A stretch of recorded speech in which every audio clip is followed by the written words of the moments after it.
जय हिंद। चलिए आज थोड़ा सा देखते हैं हम लोग कोशिका विभाजन क्या होता है। हमने इससे पहले की वीडियो में आपको बता दिया था कि कोशिका के बारे में सारी डिटेल जो है, ठीक है। फिर हमने ऊतक पढ़ा दिया था। अब थोड़ा सा देखेंगे कि कोशिका विभाजन अर्थात सेल डिवीजन क्या होता है। सेल डिवीजन क्या होता है थोड़ा सा देख लीजिए इसके बारे में। तो कोशिका विभाजन तीन प्रकार के होते हैं। कोशिका विभाजन तीन प्रकार के होते हैं। कितने प्रकार के? तीन प्रकार के। कौन कौन से हम देखेंगे। तो सबसे पहला कोशिका विभाजन होता है असूत्री कोशिका विभाजन। ठीक है, पहला कौन सा होता है? असूत्री कोशिका विभाजन, जिसे हम लोग ए माइटोसिस कहते हैं। क्या कहते हैं? ए माइटोसिस। दूसरा हम लोग देखेंगे समसूत्री कोशिका विभाजन, जिसे हम लोग माइटोसिस कहते हैं। क्या कहते हैं? माइटोसिस कहते हैं। इसके बाद तीसरा होता है समसूत्री विभाजन, अर्धसूत्री विभाजन। कौन सा होता है? अर्धसूत्री विभाजन। इसे हम लोग मियोसिस कहते हैं। क्या कहते हैं? मियोसिस। ये तीनों प्रकार के सेल डिवीजन क्या होते हैं, अभी थोड़ा सा हम देखते हैं। सबसे पहले देखेंगे असूत्री विभाजन। सबसे पहले क्या देख रहे हैं हम लोग? असूत्री विभाजन। ये कोई बहुत ज्यादा इसको याद रखने वाला मतलब काम नहीं है। आप सीधे समझ जाइए कि कोई एक कोशिका है। कोई क्या है? एक कोशिका है। एक कोशिका से दो कोशिका का बनना ही क्या कहलाएगा? असूत्री विभाजन। क्या कहलाएगा?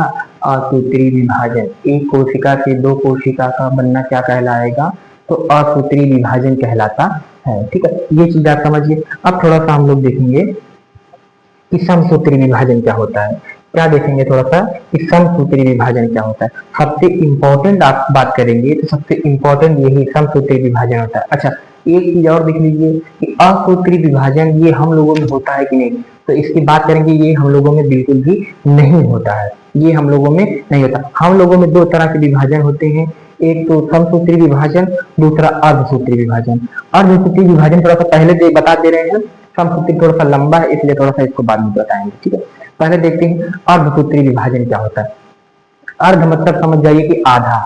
ठीक है, सूत्र मतलब होता है, आप इसके स्थान पे रख सकते हैं गुणसूत्र। गुणसूत्र का आधा, गुणसूत्र का आधा विभाजन हो। ठीक है, विभाजन यदि आधा आधा हो, हाफ हाफ विभाजन हो, तो वो क्या कहलाएगा? अर्धसूत्री विभाजन। ये कहाँ होता है? ये जनन प्रक्रिया में होता है। ये विभाजन कहाँ होता है? जनन प्रक्रिया में। ये विभाजन कहाँ होगा? तो जनन प्रक्रिया में। कैसे? अब सपोज कीजिए हमारे शरीर में, अच्छा कितने गुणसूत्र है? तो 46 गुणसूत्र है। कितने गुणसूत्र है? 46। अगर किसी मेल की बात की जाए तो मेल में कितने गुणसूत्र? 46। वहीं अगर फीमेल की बात करें तो फीमेल में भी कितने गुणसूत्र होंगे? 46 गुणसूत्र ही होंगे। फीमेल में भी कितने गुणसूत्र होंगे? 46। लेकिन अगर इनके जो है इनमें जो है आप देखेंगे तो 44 ऑटोसोम होते हैं। 44 क्या होंगे? ऑटोसोम होंगे। इनमें 44 क्या होंगे? ऑटोसोम होंगे। बाकी जो दो बचेंगे वो 6 क्रोमोसोम अर्थात लिंग गुणसूत्र होते हैं। क्या होते हैं? लिंग गुणसूत्र। मेल की बात करेंगे तो एक्स वाई, फीमेल की बात करेंगे तो एक्स वाई। अच्छा, अब हमको देखना है कि अर्धसूत्री विभाजन क्या होता है। ठीक है, अर्धसूत्री विभाजन जन्म प्रक्रिया में कैसे महत्वपूर्ण भूमिका निभा रहा है ये देखिए। अब जो माता और पिता की जो होने वाली संतान होगी, जो होने वाली संतान होगी उसमें भी हमको पता है इन दोनों की जो संतानें होंगी उसमें भी 46 गुणसूत्र ही होंगी। उसमें भी कितने? 46 गुणसूत्र। अच्छा, अब समझिए माता भी 46 गुणसूत्र अपना दे दी और पिता भी 46 गुणसूत्र अपना दे दिया। तो 46 गुना देखेंगे तब 92, यानी सूत्र कैसा हो जाएगा? डायनासोर की तरह। ठीक है, ऐसा कुछ नहीं होगा। यहाँ पे क्या होता है? अर्धसूत्री विभाजन होता है। क्या होता है? अर्धसूत्री विभाजन अर्थात पिता के आधे गुणसूत्र जाएंगे। पिता के कितने गुणसूत्र? तो आधे, मतलब 46 है तो इसमें से कितने गुणसूत्र गए? 23 गुणसूत्र ही जाएंगे। माता में कितने हैं? 46 है तो इसमें से भी कितने जाएंगे?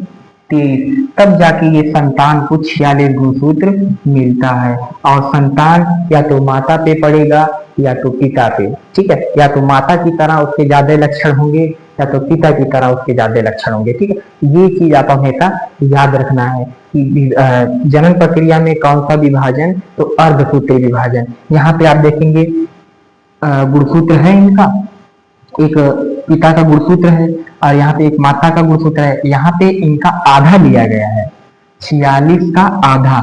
यहाँ से समझ जाइए आधा मतलब अर्ध, अर्ध मतलब क्या हो जाएगा आधा, आधा गुणसूत्र ही लिया गया है। 46 का आधा 23, इधर भी 46 का आधा 23। अब ये जब माता पिता का निषेचन होगा, ठीक है, माता पिता आपस में संलयन करेंगे तो जो दोनों को गुणसूत्र को मिला के जो संतान होगी उसके पास कितने 46 गुणसूत्र। कभी कभी क्या होता है कि संतान के बाद गुणसूत्रों की कमी या अधिकता हो जाती है, कमी या अधिकता हो जाती है, ठीक है। तब आप देखेंगे जो संतान रहेगी उसके 6 उंगली रहेगी। कितने उंगली 6 उंगली। पैर में भी कितने उंगली 6 उंगली। क्या होता है कि जब विभाजन अर्धसूत्री विभाजन में कभी कभी 46 तो ये तो रहेंगे, कभी कभी 46 ये 46 होने के बजाय 47 हो सकता है, 48 हो सकता है। ये अगर गुणसूत्र ज्यादा मात्रा में चले जाएंगे तो वहां पे वो क्या होगी, संतान को आप देखेंगे 6 उंगली रहेगी। संतान को कितनी उंगली आ जाएंगी तो 6 उंगली। ये किससे होता है अर्धसूत्री विभाजन से। अर्धसूत्री विभाजन कहाँ होता है जनन प्रक्रिया में, अर्धसूत्री विभाजन जनन प्रक्रिया। अब थोड़ा सा ये हमारा हो गया।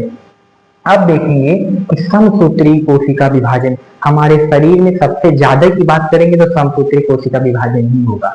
यानी सपोज कीजिए घाव लग गई तो कौन सा विभाजन समसूत्री। अच्छा, हमने आप बताया था घाव लग गई है, सपोज कीजिए क्या लग गई है घाव लग गई है, यहाँ की 400-500 कोशिका मर गई। कितनी कोशिका मर गई तो 400-500 कोशिका क्या हो गई, सब के सब मर गई।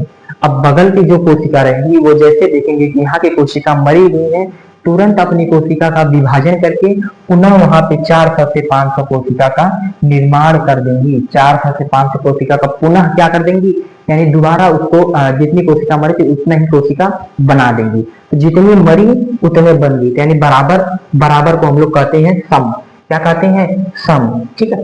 समसूत्री विभाजन क्या होता है, जितनी कोशिका मरी है उतनी कोशिका दोबारा बन जाए, समसूत्री विभाजन कहलाता है, ठीक है। जबकि हमने असूत्री में देखा था कि इनमें एक कोशिका से 2 कोशिका बनता है, इनमें एक कोशिका से 2 कोशिका, और इनमें जितनी कोशिका मरी है केवल उतनी ही कोशिका बनेंगी। यानी 10 तो मरी है तो 10 तो ही बनेंगी, ना कि 100 तो बन जाएगी तो आपको बीमारी हो जाएगी, जैसे शुगर, कैंसर आदि वगैरह बीमारियां होती हैं। तो हम लोगों में कौन सा विभाजन, एक तो बात करेंगे समसूत्री विभाजन, दूसरा अर्धसूत्री विभाजन। अगर जनन प्रक्रिया की बात करें हम लोगों में कौन सा विभाजन, तो अर्धसूत्री। लेकिन अगर घावों की बात करें तो हम लोगों में समसूत्री, ठीक है। समसूत्री के आप देखेंगे तो 5 अवस्था होती है। समसूत्री विभाजन की कितनी अवस्था, 5 अवस्था। समसूत्री विभाजन की 5 अवस्था, ठीक है, यहाँ पे 5वां है। समसूत्री विभाजन की 5 अवस्था। सबसे पहली जो अवस्था होती है इंटरफेज। सबसे पहली अवस्था क्या होती है, इंटरफेज। सबसे पहली अवस्था इंटरफेज और सबसे बड़ी अवस्था इंटरफेज। इंटरफेज में क्या होता है कि इनमें जो है न्यूक्लियस 2 भागों में बंटने लगता है। न्यूक्लियस धीरे धीरे क्या होने लगता है, 2 भाग में। ये हमारी सपोज कीजिए कोशिका हो गई, यहाँ से बीच में इससे स्प्लेंडर फाइबर आ जाएगा। अच्छा, इसमें क्या होता है, ये सबसे बड़ी है और सबसे पहली अवस्था, न्यूक्लियस 2 भागों में बंटने लगता है। न्यूक्लियस कितने भाग में, 2 भाग में। अब दूसरी अवस्था देखेंगे प्रोफेज। क्या देखेंगे, प्रोफेज देखेंगे। प्रोफेज अवस्था क्या होती है, वहां पे हमने देखा कि न्यूक्लियस 2 भाग में बंटना प्रारंभ हुआ था। यहाँ पे देखेंगे न्यूक्लियस का विभाजन हो गया है, न्यूक्लियस का विभाजन हो चुका है। यानी न्यूक्लियस जो हमारा 2 अलग अलग। पहली अवस्था देखेंगे तो इसमें न्यूक्लियस बढ़ रहा था, पहली अवस्था में न्यूक्लियस बढ़ रहा था, इसमें दोनों क्या हो गए, अलग अलग हो गए। और इसमें स्प्लेंडर फाइबर बनना प्रारंभ हो जाता है। स्प्लेंडर फाइबर, स्प्लेंडर फाइबर एक रेशे की तरह संरचना होती है। किसके तरह, रेशे की तरह संरचना होती है। ये कोशिका के ऊपर से पूरी तरह से फैल जाएंगे और उसको तोड़ तोड़ के अलग करने लगेंगे, ठीक है। स्प्लेंडर फाइबर रेशे की तरह संरचना होती है। कैसी संरचना होगी, तो रेशे की तरह संरचना होती है। यह कोशिका का ही विभाजन करवाती है, ठीक है। स्प्लेंडर फाइबर समझ गए, बनना प्रारंभ हुआ किसमें, प्रोफेज में। अब तीसरी अवस्था देखेंगे मेटाफेज। कि मेटाफेज क्या होता है, मेटाफेज में आप देखेंगे तो स्प्लेंडर फाइबर पूरी तरह से बन चुका होगा। अब बनना प्रारंभ किसमें हुआ, प्रोफेज में। और किसमें पूरी तरह से बन गया, तो मेटाफेज। किसमें बन गया, मेटाफेज। शायद दिख ना रहा हो तो यहाँ पे हम लिख दे रहे हैं मेटाफेज। क्या हो जाएगा, मेटाफेज। फेज। ठीक है, पूरी तरह से किसमें बन चुका है सिलेंडर फाइबर, तो मेटाफेज में बन चुका है पूरी तरह से। इसके बाद फिर देखेंगे चौथी अवस्था एनाफेज अवस्था क्या होती है। ठीक है, एनाफेज अवस्था में जो है हम देखेंगे कि कोशिका के अंग जो है ध्रुव की तरफ जाने लगेंगे। कोशिका के जो सब अंग होंगे सब वो किसकी तरफ जाने लगेंगे, उसके ध्रुव की तरफ। यानी जो अच्छा इसमें पूरी तरह से बन चुका है और इसमें जो है प्रोफेज में बनना चालू हुआ और मेटाफेज में पूरी तरह से बन गया। एनाफेज चौथी अवस्था है, इसमें कोशिका के अंग जो है ध्रुव की ओर जाने लगेंगे। कोशिका के जो इसमें अंग है माइटोकॉन्ड्रिया है, गाल्गी बॉडी है, ये सारे सेंट्रोसोम है। ठीक है, सेंट्रोसोम, गाल्गी बॉडी, ये सारे अंग हमने आपको बता दिया था। विभाजन कौन करता है, तो सेंट्रोसोम करता है कोशिका का विभाजन। यानी एक कोशिका से दो कोशिका का बनना कौन बना रहा है, तो सेंट्रोसोम बना रहा है। ठीक है, सेंट्रोसोम की ही 5 अवस्था बता रहे हैं हम। ठीक है, यानी अर्थात कह सकते हैं कोशिका विभाजन की 5 अवस्था। तो एनाफेज हमने बता दिया कि कोशिका के अंग किसके तरफ, उसके ध्रुव की ओर जाने लगेंगे, उसके न्यूक्लियस की ओर भागने लगेंगे। ठीक है, यानी दोनों अलग अलग होने लगे, अब होने लग गए हैं। यहाँ पे देखिए दोनों अलग अलग हो गए। लेकिन अब बात की जाए 5वीं अवस्था टीलोफेज, किसकी बात की जाए, टीलोफेज 5वीं अवस्था, इसमें विभाजन पूरी तरह से कंप्लीट हो चुका होगा। यानी कोशिका एकदम अलग अलग हो गई होंगी, कोशिका एकदम अलग अलग हो चुकी है। तो सबसे छोटी अवस्था अगर बात करें तो एनाफेज। ठीक है, विभाजन की सबसे छोटी अवस्था होती है एनाफेज, विभाजन की सबसे बड़ी अवस्था इंटरफेज और विभाजन की सबसे लास्ट अवस्था टीलोफेज होती है। विभाजन की सबसे लास्ट अवस्था टीलोफेज। ठीक है, यहीं से आपका विभाजन चैप्टर खत्म होता है। इसके बाद हम देखेंगे सेंस ऑर्गन क्या होता है। आप इसका स्क्रीनशॉट लेना चाहे तो ले सकते हैं। ठीक है, स्क्रीनशॉट ले लीजिए और इसके बाद हम थोड़ा सा देखेंगे सेंस ऑर्गन क्या होता है। सेंस ऑर्गन में हमने 5 तरह के सेंस ऑर्गन पढ़ेंगे, जैसे आंख हो गई हमारी, नाक हो गई, जीभ हो गई, त्वचा हो गई, ये सारी चीजें हम आपको बताएंगे जो है सेंस ऑर्गन में। और एक चीज हम आपको बता रहे हैं कि हथेली पे रखे नसीब, हथेली पे रखे नसीब तो क्यों मुकद्दर ढूंढता है, हथेली पे रखे नसीब तो क्यों मुकद्दर ढूंढता है, जरा सीख उस समंदर से, जरा सीख उस समंदर से जो टकराने के लिए पत्थर ढूंढता है। ठीक है, ये बात हमेशा याद रखना है। चलिए आप इसका स्क्रीनशॉट ले लीजिए।